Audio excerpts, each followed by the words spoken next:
Assalamualaikum warahmatullahi wabarakatuh. Waalaikumsalam warahmatullahi wabarakatuh. Alhamdulillahi rabbil alamin, wassalatu wassalamu ala ashrafil anbiya'i wal mursalin, sayyidina wa maulana Muhammadin wa ala alihi wa ashabihil mujahidin at-tahirin, amma ba'd. Saudara hadirin kaum muslimin rahimakumullah,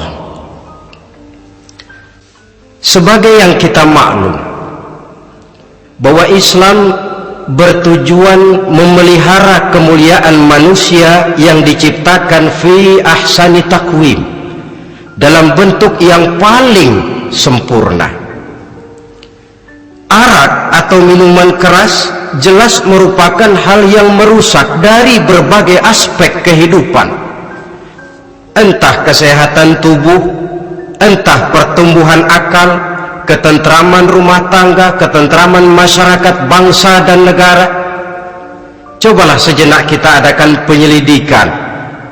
Kalau masuk kita ke dalam penjara, melihat sel-sel di sana, berapa banyak yang mendekam di sel karena urusan minuman keras. Masuk kita ke rumah sakit, berapa banyak yang dirawat akibat minuman keras, akibat stres yang dialaminya. Berapa banyak rumah tangga berantakan, berapa banyak pembunuhan terjadi, pemerkosaan terjadi akibat daripada minuman keras ini. Yang paling ironi kalau dia sudah menyerang anak-anak muda kita, padahal kita tahu remaja pemuda adalah bentuk miniatur daripada kehidupan suatu bangsa. Akan bagaimana warna Indonesia 20, 30, 40 tahun yang akan datang, remaja dan pemuda kita jawabannya. Bahkan dari segi agama pun, akan bagaimana warna Islam di Indonesia 20, 30 tahun yang akan datang, remaja itu pula jawabannya. Maka yang jadi pilot proyek jelas remaja, pemuda, termasuk dengan menanamkan pengaruh minuman keras. Ditanamkan ke tengah remaja kita ini untuk jauh dari tuntunan agama. Hei pemuda-pemuda Islam, kalau kau mau jadi pemuda modern, jangan dekat-dekat ke masjid. Masjid khusus 60 tahun ke atas. Sepertinya di depan masjid itu ada papan pengumuman masjid khusus 60 tahun ke atas. Baca Quran kolot. Seiring dengan itu lalu modernisasi diartikan dengan westernisasi. Kau tidak akan bisa jadi pemuda modern sebelum semua yang datang dari barat kau telan mentah-mentah. Kau harus bisa bergaul seperti orang barat, berumah tangga macam orang barat, makan minum seperti orang barat. Kalau nyanyi lagu barat yang orang lain gak ngerti, kamu juga gak tahu.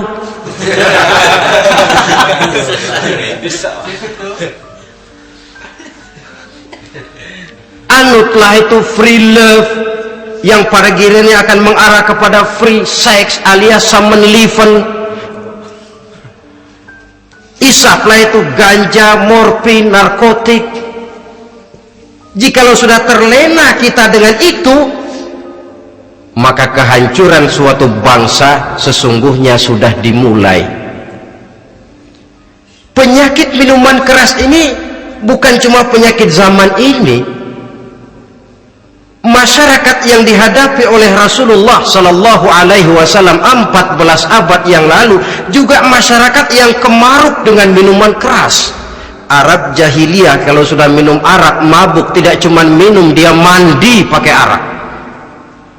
Sistem pendidikan yang disampaikan Islam bijaksana. Mula-mula diberikan gambaran bahwa arak itu walaupun ada manfaatnya tapi ada bahayanya, dan bahayanya jauh lebih besar daripada manfaatnya. Tahap kedua diberikan pesan jangan mendekati sholat dalam keadaan mabuk. Padahal sholat 1 hari 1 malam 5 kali, artinya makin jauh saja dia dari arak itu. Pada saat kondisi iman sudah memungkinkan, barulah turun vonis bahwa arak itu najis, perbuatan setan, jauhi. Yang ironi yang saya katakan tadi, racun mereknya madu. Kadang-kadang kita dibuai dengan iklan yang tidak mendidik. Saya pernah lihat ada iklan misalnya, Anda ingin modern, majulah bersama minuman ini, atau minuman ini lambang pergaulan dunia yang maju. Modern diukur dari minuman. Yang jadi korban akhirnya remaja dan pemuda-pemudi kita. Saya teringat satu analisa dari Rasulullah sallallahu alaihi wasallam. Beliau bersabda, "Inna min asyratis sa'ah." Sesungguhnya di antara tanda-tanda kiamat. Apa kiamat itu? Dalam arti yang umum, kiamat itu saat dimana alam ini hancur, bumi gempa, air laut tumpah ke darat, gunung meletus, planet-planet bertabrakan, lalu semua yang bernama hidup mati. Itu kiamat beneran. Saya nggak mau cerita kiamat beneran, sebab saya sendiri nggak kepengen ngalamin. Yang sering kita ngalami ini kiamat kecil-kecilan, kiamat mini. Apa kiamat mini itu? Hancurnya sendi-sendi kehidupan sosial, maksiat merajalela, munkarat menjadi-jadi. Yang ma'ruf dianggap munkar, yang munkar malah menjadi ma'ruf. Yang salah disanjung-sanjung, yang benar dicaci maki. Tuntunan dianggap tontonan, tontonan malah jadi tuntunan. Kan kiamat kalau sudah begitu. Penjungkiran nilai. Kenapa hal semacam ini bisa terjadi? Penyebabnya kata Nabi, pertama ayyurfa'al ilmu. Ilmu diangkat oleh Allah. Bagaimana cara Allah mengangkat ilmu dan apa maksudnya itu? Allah mengangkat ilmu itu, saudara, caranya pertama dengan mewafatkan ulama. Makin banyak ulama wafat, makin banyak ilmu ditarik.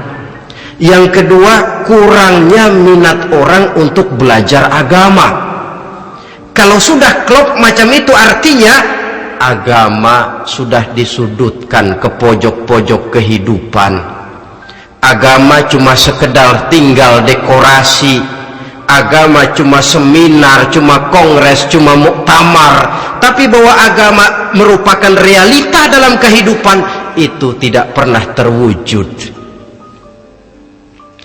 Kalau ulama sudah tiada, minat orang belajar agama berkurang, maka ajaran Allah tidak lagi didenungkan orang. Dikala itu wa yudharal jahlu, akan muncullah kebodohan. Nampak kebodohan di mana-mana. Muncul permissive society, masyarakat yang merasa boleh hidup dengan kaidah serba boleh. Tidak ada halal, tidak ada haram, tidak ada hak, tidak ada batil, semuanya serba boleh. Kalau sudah begitu kondisi masyarakat, terjadilah apa yang dianalisa oleh Nabi. Dikala itu wayab suazina, zina dikerjakan berterang-terangan. Orang sudah tidak punya malu, hidupnya sudah pakai prinsip punya kuping, kuping kebo, punya muka, muka tembok, punya kulit, kulit badak. Kalau juga dikasih tahu, malu dong kau tinggal serumah belum nikah. Malu sama siapa? Masyarakat. Allah, masyarakat cuek aja. Cuek.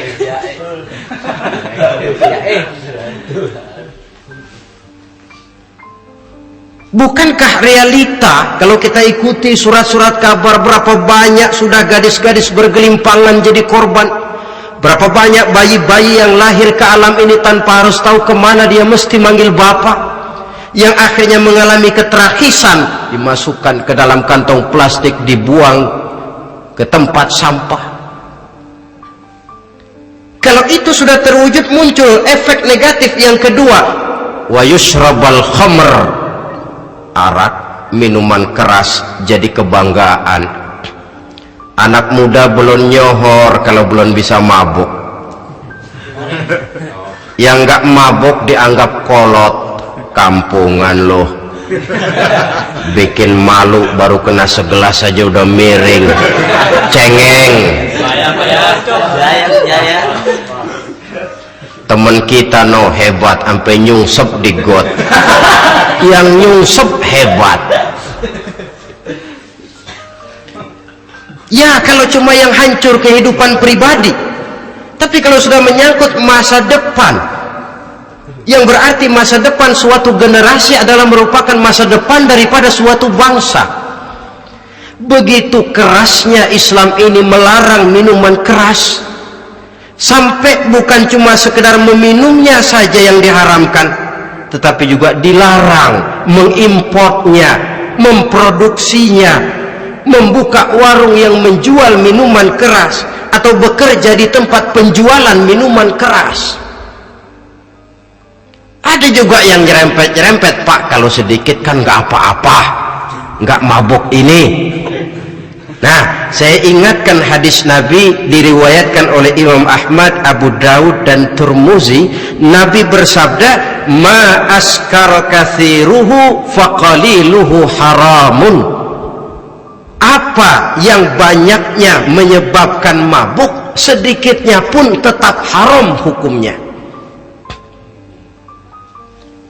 Memang barangkali mungkin ada manfaatnya, tetapi bahayanya jelas lebih besar ketimbang manfaat yang bisa timbul daripada jenis minuman keras itu sendiri. Dalam hadis lain Nabi pesankan, man kana yu'minu billahi wal yawmil akhir fala yaq'udu ala ma'idatin taduru 'alaiha al-khamru. Siapa yang beriman kepada Allah dan beriman kepada hari akhirat, jangan dia duduk di dalam satu pertemuan yang di dalam pertemuan itu diedarkan minuman keras. Masuk ke dalam lingkungan macam itu saja tidak diperkenankan. Kenapa? Asyariku fi syarri syarrun. Bersekutu dengan kejahatan, jahat juga hukumnya. Semalam kamu mabuk ya? Enggak, temen, saya cuma ngebeliin aja kok. Apalagi ngebeliin.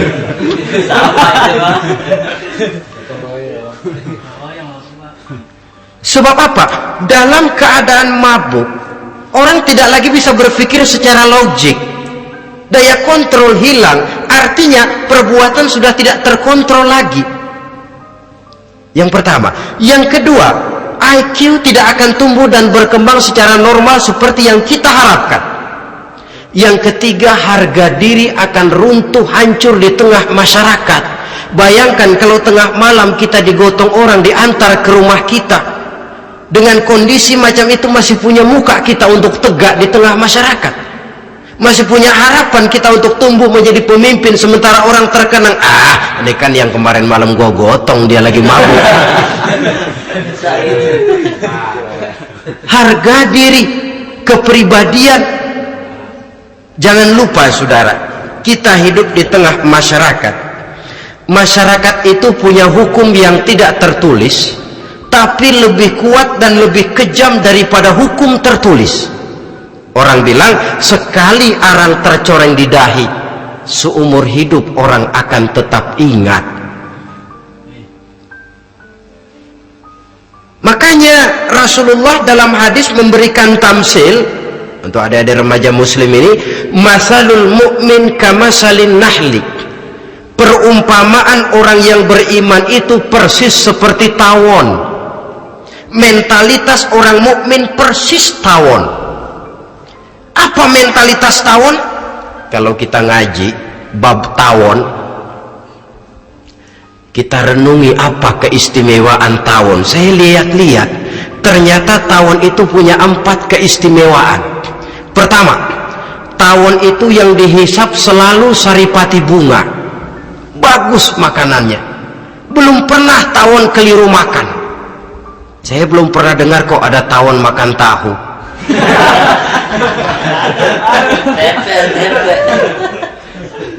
yang dimakan selalu saripati bunga. Artinya apa?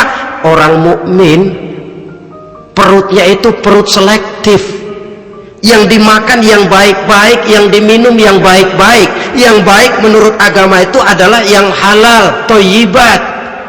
Perutnya selektif, bukan perut asbak. Kalau asbak puntung apa saja masuk ke dalamnya, tapi mukmin perutnya ini selektif. Daging kambing masuk, tahu masuk, kangkung masuk, kodok minggir,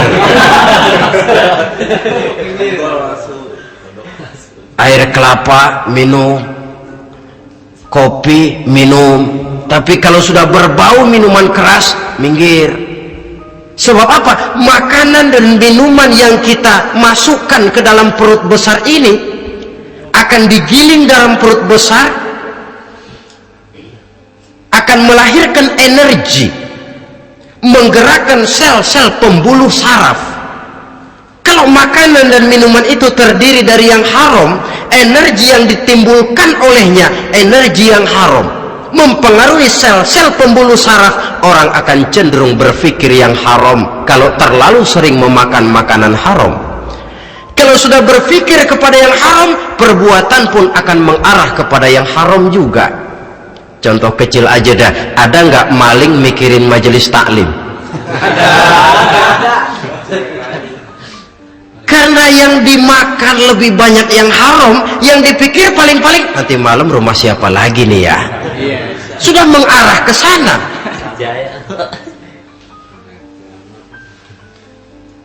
Saripati bunga yang dimakan tawon itu. Lalu tawon yang kedua saya lihat yang dikeluarkan selalu madu.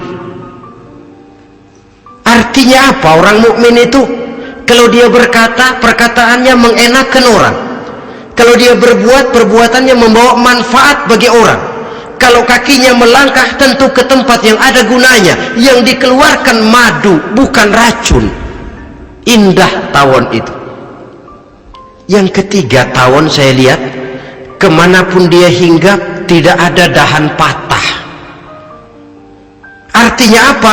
Orang mukmin dimanapun dia tinggal, kemanapun dia pergi, pantang jadi biang kerok buat lingkungannya, pantang menimbulkan kerusuhan dan keonaran. Tidak ada cabang patah dimanapun tawon hinggap.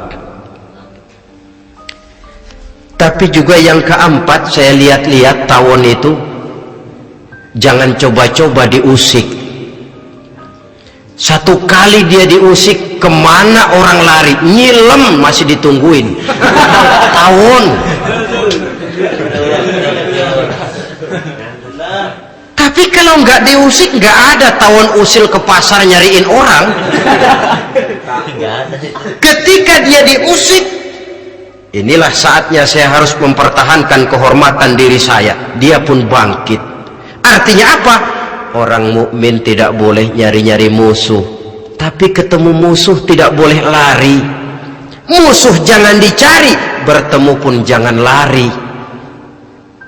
Mentalitas orang mukmin seperti tawon, yang dimakan baik, yang dikeluarkan baik, kemana dia tinggal tidak menimbulkan keonaran buat masyarakat, tapi juga sanggup menjaga dan mempertahankan kehormatan dirinya. Kalau konteksnya dengan masalah yang sedang kita bicarakan, minuman keras, saya katakan tadi, kita kadang-kadang salah pilih, tertipu oleh racun yang bermerek madu.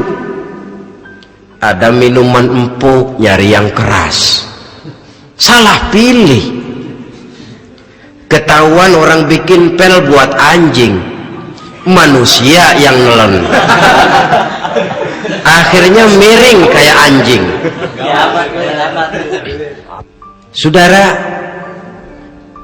mari kita renungi An-Nisa ayat 140. Allah Subhanahu wa ta'ala mengingatkan, qad nazzala alaikum fil kitabi an idza sami'tum ayati Allahi yukfaru biha wa yustahza'u biha fala taq'udu ma'ahum hatta yakhudu fi haditsin ghairi innakum idzam misluhum. Sungguh kata Allah, telah diturunkan kitab Al-Quran ini kepada kamu, yang apabila kamu dengar ayat-ayat Allah itu diingkari orang, diejek-ejek orang, fala taq'udu ma'ahum, jangan kamu duduk bersama orang-orang semacam itu. Bagaimana mengejek ayat-ayat Allah? Misalnya tahu kalau minuman keras itu diharamkan tapi masih minum juga, itu kan mengejek ayat namanya. Duduk di majelis semacam itu dilarang oleh Quran. Kenapa? Innakum idzam misluhum, kalau kamu juga duduk di majelis semacam itu, kau dan mereka sama saja, kata Quran, sama saja. Tahu kalau minuman yang memabukkan itu diharamkan agama, tapi minumnya juga mengejek ayat Allah. Duduk di tengah kelompok mereka berarti ikut mengejek ayat Allah. Dekat saja pun jangan, entahlah lagi sampai meminumnya. Maaf, bukankah Allah menurunkan Al-Quran kepada manusia, kata Imam Al-Ghazali, persis, maaflah, seperti gubernur berkirim surat kepada Pak Lurah. Dalam suratnya Pak Gubernur bilang, Pak Lurah, tolong carikan tanah di daerah Kebayoran untuk sekolah 6.000 meter. Pak Lurah dapat surat dari Pak Gubernur, bangga bukan main. Itu surat sore, pagi, siang, malam dibaca, ditaruh di tempat yang tinggi, diberikan minyak wangi, mau diambil dicium dulu, dibawa dengan penuh hormat dan hati-hati. Tapi tanah yang dipesan Pak Gubernur tidak dicari-cariin. Penghargaan macam apa ini? Nanti Gubernur cek, Pak Lurah, siapa? Sudah terima surat saya? Sudah Pak, sudah. Bagus. Lalu bagaimana? Aduh Pak, surat Bapak sore, pagi, siang, malam saya baca. Bagus. Apalagi Lurah? Surat Bapak saya taruh di tempat yang tinggi Pak, saya pakaiin minyak wangi, mau saya ambil saya cium dulu, saya bawa dengan penuh hormat dan hati-hati. Bagus Lurah, kau memang hormat sama atasan. Cuman Lurah, tanahnya udah dicariin belum? Nah yang itu belum tuh Pak, belum. Kata Gubernur, bagus Lurah, besok berhenti lo ya.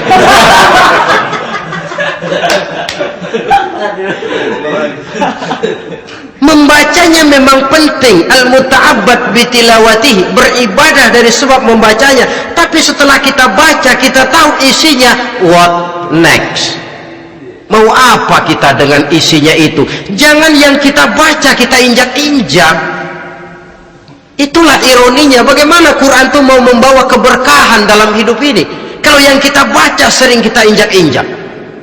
Dalam kehidupan kita baca ayat, wa ahallallahul bai'a wa harramar riba, Allah halalkan jual beli, Allah haramkan riba, tapi renten ditelan terus.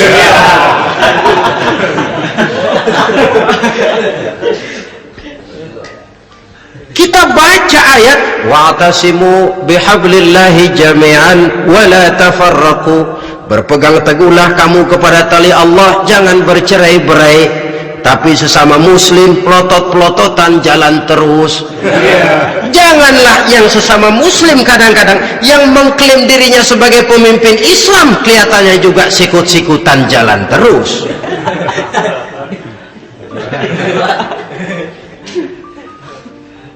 Sehingga tidak heran kalau orang bilang di bawah ngamalin ayat kursi, sudah sampai di atas ayat hilang, tinggal kursi saja yang diamal.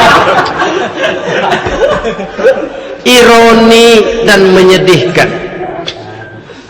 Perjalanan panjang memang, saatnya kita menunggal dengan Al-Quran ini, tetapi prosesnya memang harus kita mulai dari sekarang.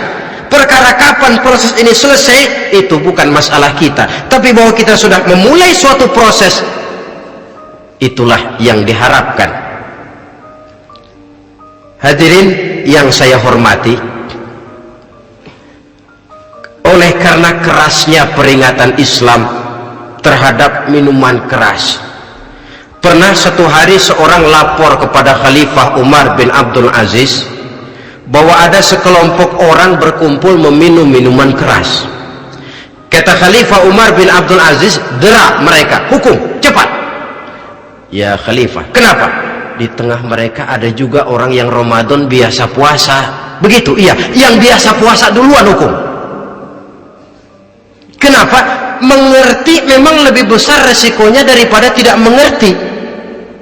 Kalau yang tidak mengerti dilatar belakangi oleh kebodohan, barangkali masih bisa ditolerir, masih bisa dimaklumi. Ini toh sudah tahu mau puasa, kenapa berkumpul di majelis yang ada minuman keras? Tapi memang kelompok ini kan memang selalu ada. Kita lihat dalam masyarakat itu kan ada 4 kelas itu. Pertama, ada orang yang tahu perintah dan tahu larangan. Ini the first class, kelompok terbaik.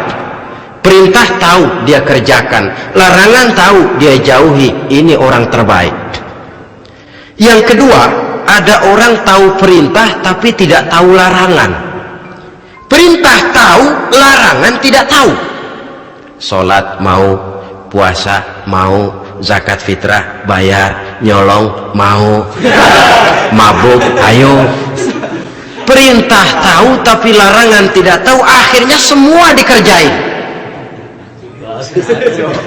Barangkali yang rada bingung malaikat bagaimana nyatatnya ini, kotor absen. Gelas yang ada di hadapan saya ini, kalau semua diisi air putih macam ini, kan jelas bisa diminum orang. Kalau semua diisi bensin, jelas bisa diminum motor. Tapi kalau separuh diisi air putih, separuh diisi bensin, kacau.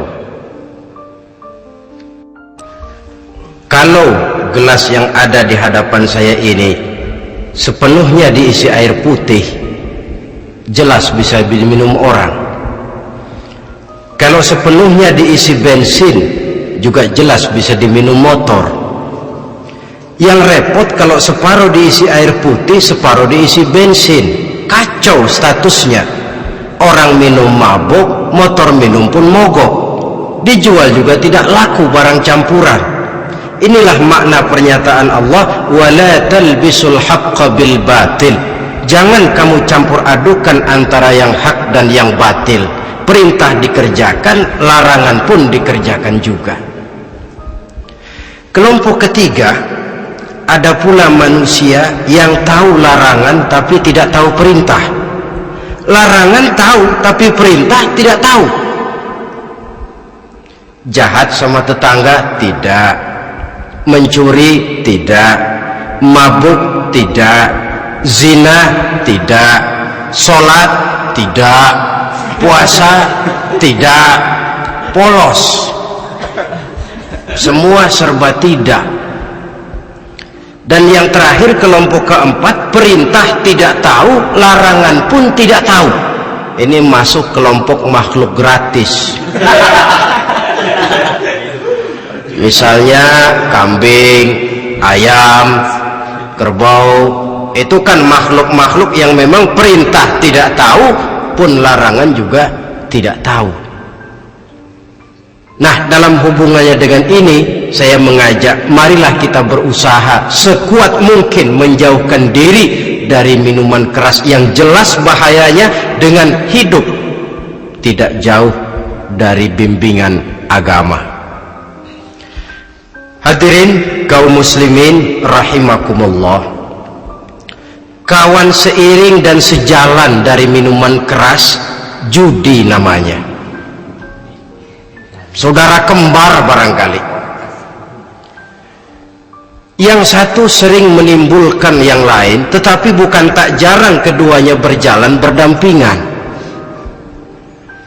Posisi judi dan arak ini dalam Quran sama bahayanya. Apa sebab? Mentalitas judi adalah mentalitas sirkeless, lingkaran setan. Artinya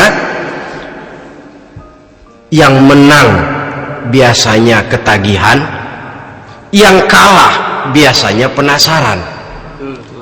Ini yang menyebabkan orang tidak mau berhenti. Kalau dia menang, dia ingin mencoba untuk menang dalam jumlah yang jauh lebih besar lagi. Kalau dia kalah, dia penasaran, kenapa hari ini kalah? Barangkali sial, besok malam saya tebus. Mental semacam ini memang sulit untuk berhenti.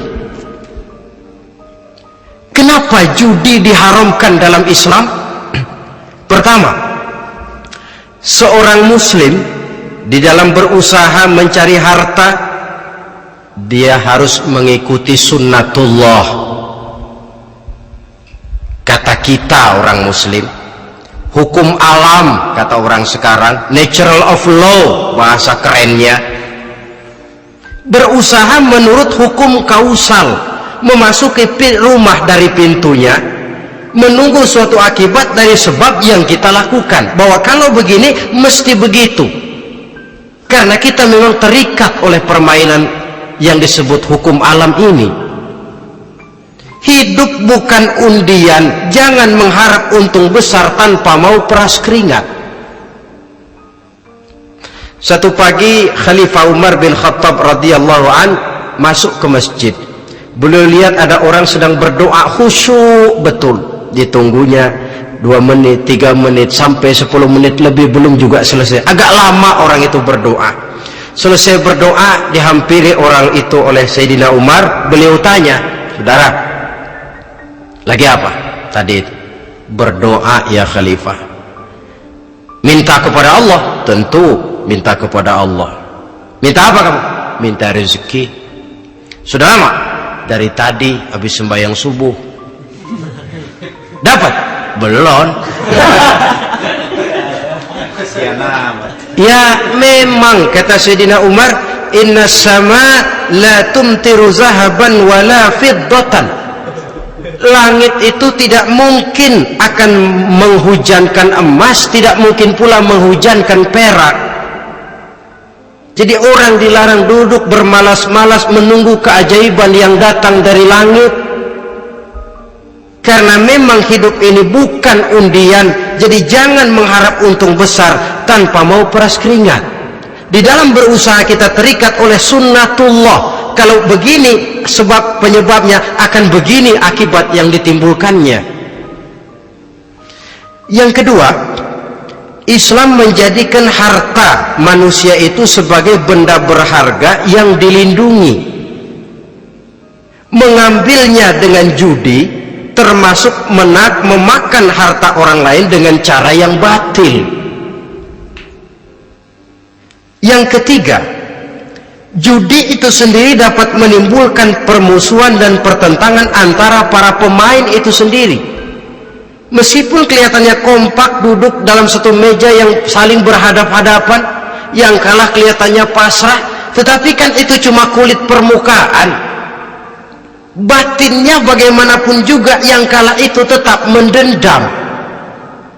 Sedangkan yang kalah di samping mendendam juga mengomel, mencaci mungkin ya lawan bermainnya, ya mungkin juga dirinya sendiri.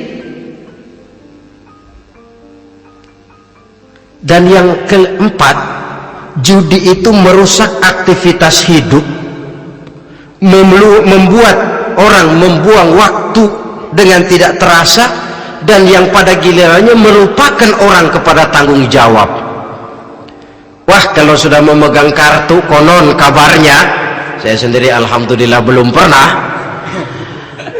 lupalah orang anak, lupalah orang kepada istri, lupalah orang kepada tanggung jawab. Waktu pun berlalu tanpa terasa. Apalagi kalau sudah diiming-iming oleh gambaran akan memperoleh keuntungan yang besar. Termasuk di dalam judi itu undian, apapun namanya. Yang usaha ke arah ini seharusnya tidak dipermudah, walaupun dengan embel-embel dana kemanusiaan, sumbangan sosial. Saya tidak begitu yakin, saudara, bahwa bangsa Indonesia ini sudah begitu menipis rasa kemanusiaannya sehingga untuk berlaku sosial mesti diimbangi dengan hadiah sekian juta rupiah.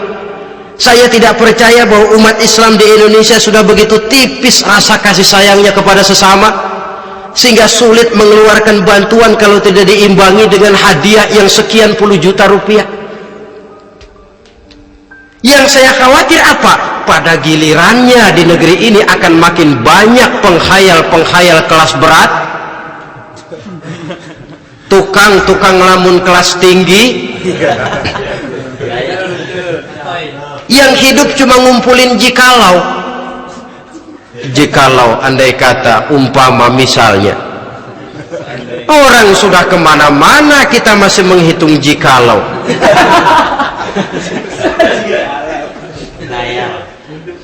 Orang boleh saja mengharap burung terbang tinggi, tapi punai di tangan jangan dulu dilepas.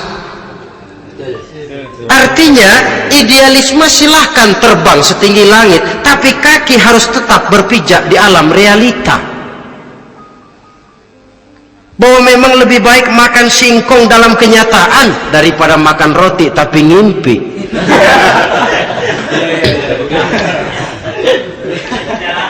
Kadang anaknya menangis, Pak minta jajan, ada uang 200 rupiah. Sudahlah sabar, kau jangan jajan, nanti bapak beliin kalau tembus 100 juta nih. Akhirnya yang 100 juta tidak, anak pun kelaparan. Bukankah akan jadi masalah bagi semuanya? Belum lagi rasa sayang kepada harta yang sudah dia miliki, entah itu tanah, rumah, kendaraan. Kalau sudah kadungkala di meja judi, hilang rasa sayang kepada benda itu. Ada rumah-rumahnya dilelang, ada kendaraan-kendaraan jadi taruhan, ada jam tangan pun copot tanpa terasa.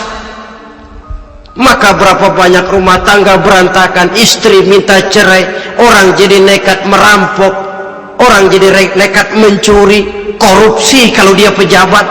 Akibat apa ini? Pengaruh yang namanya judi. Saudara kaum muslimin, ma'asyiral muslimin rahimakumullah.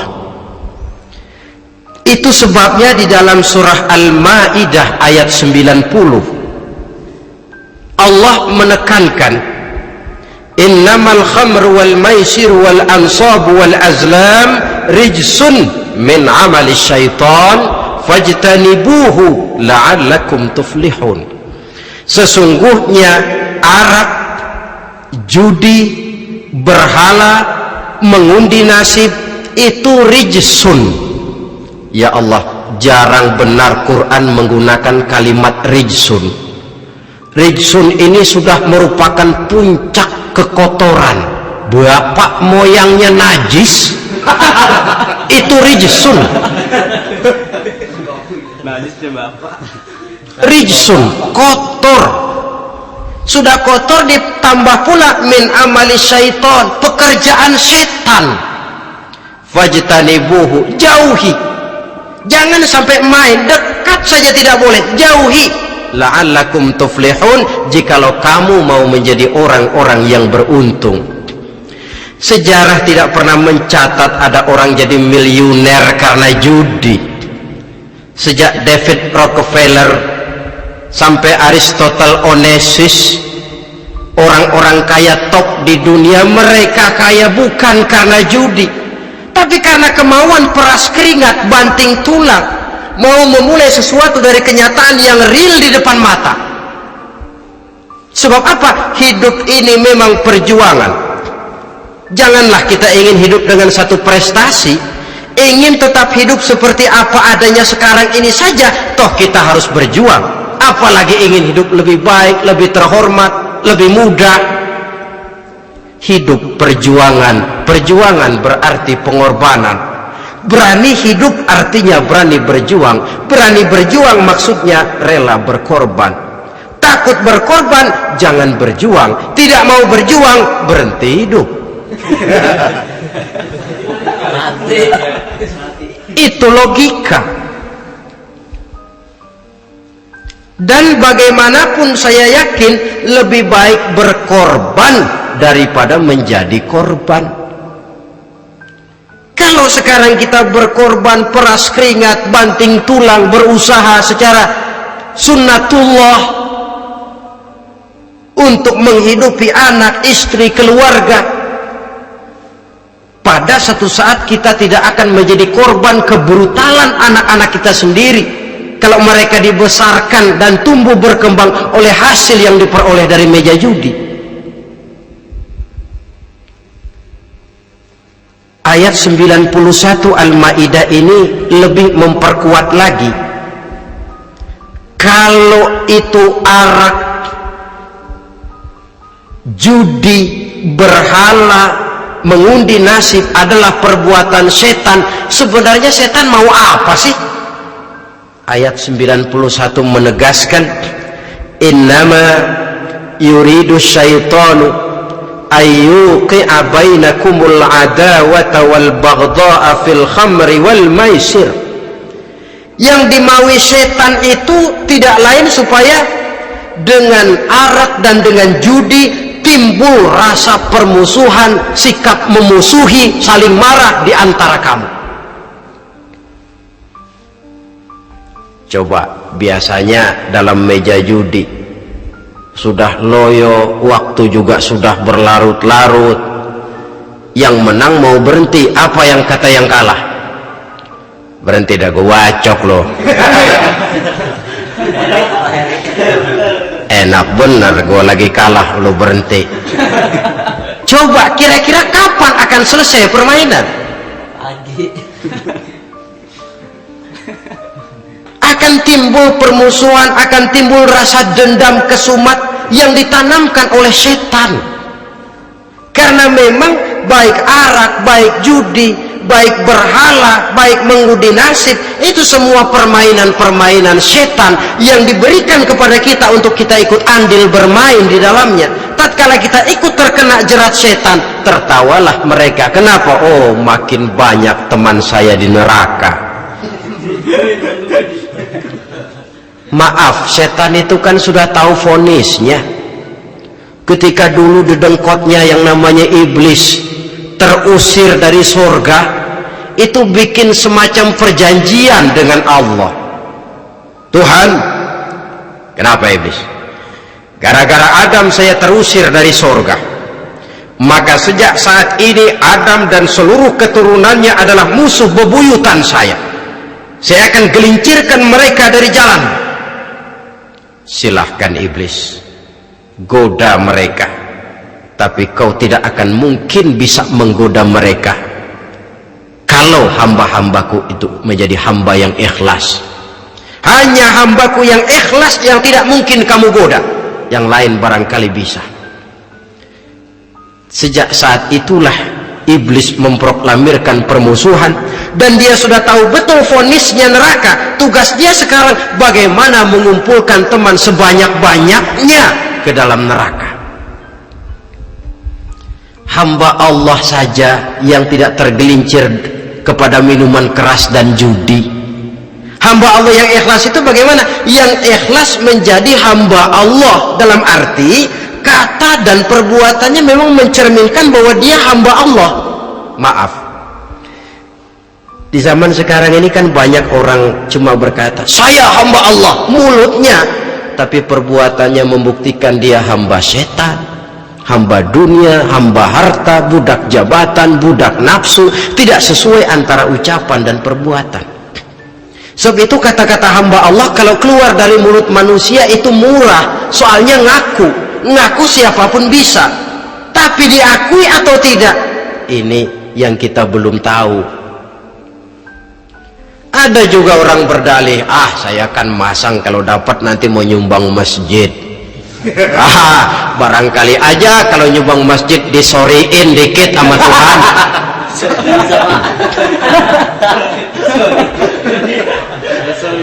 Apa bisa begitu? Saudara, kita tidak mungkin mencuci kain dengan air najis. Innallaha thayyibun, kata Nabi, la yaqbalu illa thayyiba. Allah itu baik dan hanya menerima yang baik. Bahwa dalam Islam tujuan yang baik harus dicapai dengan prosedur yang baik. Bahwa niat menyumbang masjid bagus, tapi hasil daripada judi atau undian tidak akan menyampaikan kita kepada tujuan itu. Tidak boleh mencuri kain walaupun niatnya untuk sholat. Kalau nyolong kain niatnya buat sembahyang, dimaafin kali. Walaupun sholatnya sah, mencuri kainnya tetap saja dosa. Islam tidak menghalalkan segala cara untuk mencapai suatu tujuan, bahwa tujuan yang baik harus dicapai dengan cara yang baik juga. Dan penyakit judi ini juga bukan penyakit baru. Sejak dulu masa jahiliyah, judi mereka, saya kira kalau Las Vegas, kota judi Amerika saja barangkali masih kalah dengan cara judi jahiliyah dulu. Mereka kalau sudah judi itu uang, habis uang ada punya tanah pasang taruhan, habis tanah ada rumahnya dipasang, apalagi yang ada ternak, unta dipertaruhkan, harta habis, rumah ludes, kebun binasa, ada istri juga dipasangin. Judi.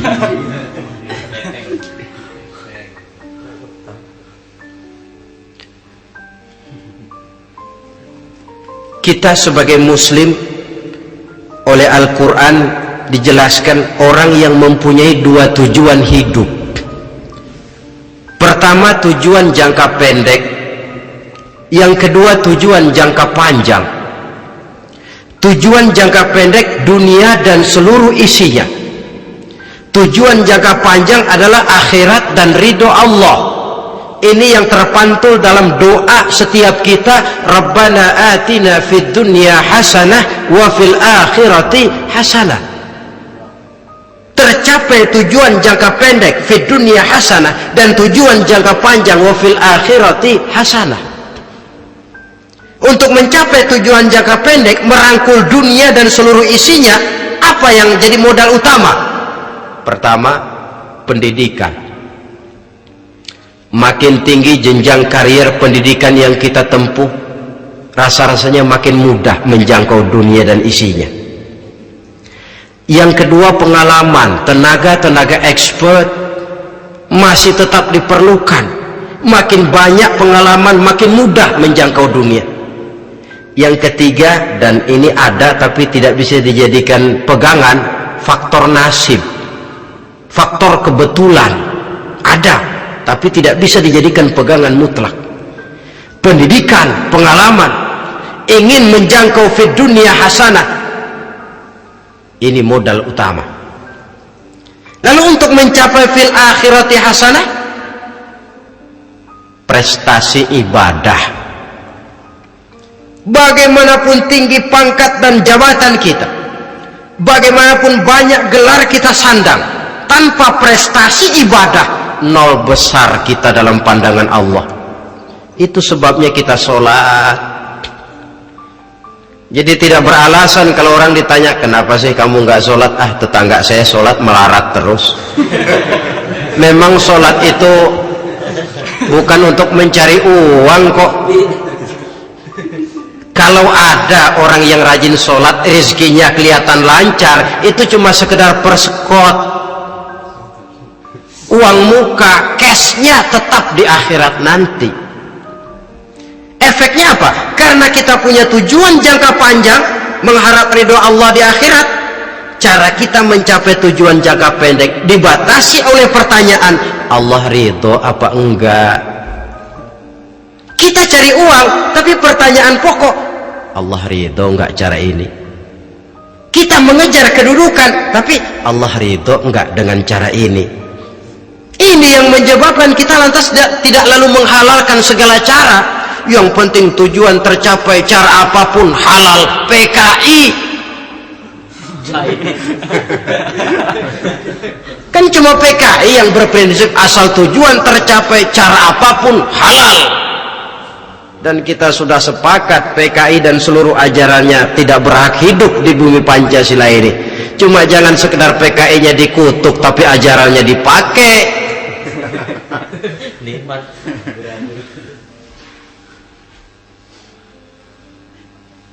Nah, untuk mencapai dua tujuan ini,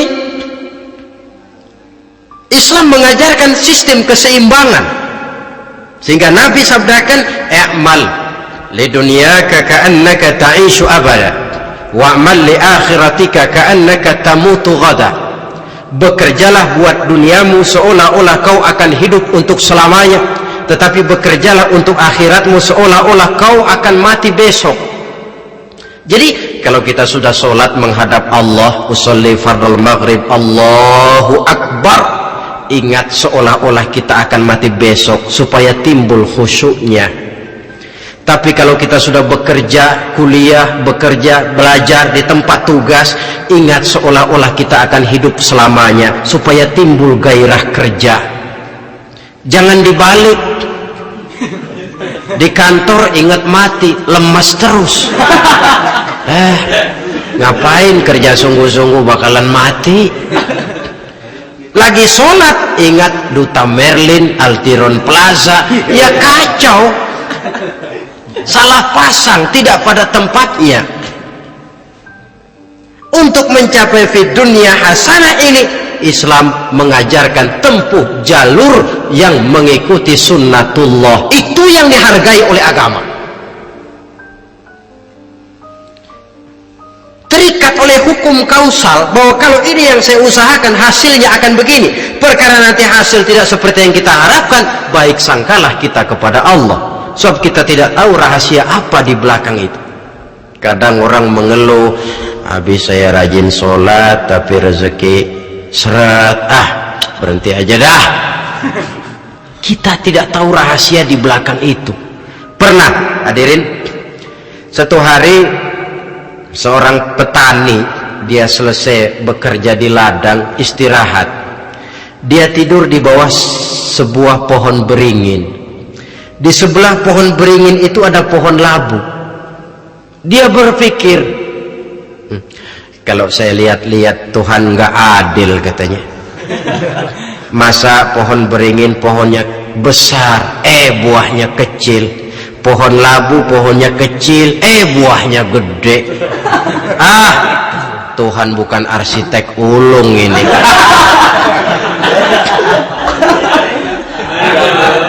Mestinya supaya enak dilihat, beringin yang pohonnya besar buahnya sebesar buah labu. Pohon labu yang pohonnya kecil buahnya kecil saja sebesar buah beringin. Tidak adil Tuhan. Baru dia selesai berpikir Tuhan tidak adil, jatuh sebutir buah beringin tepat menimpa hidungnya. Dia terkejut.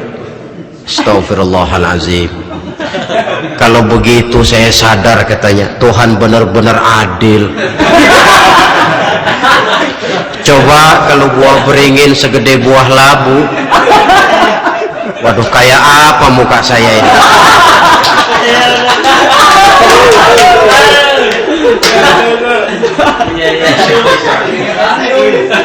Baru terbuka pandangan matanya setelah berhadapan dengan kenyataan, baru keluar respek.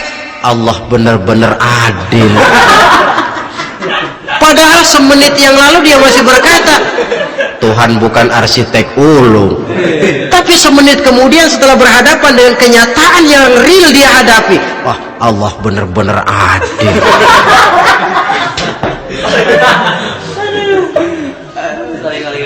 Itulah kehidupan ini.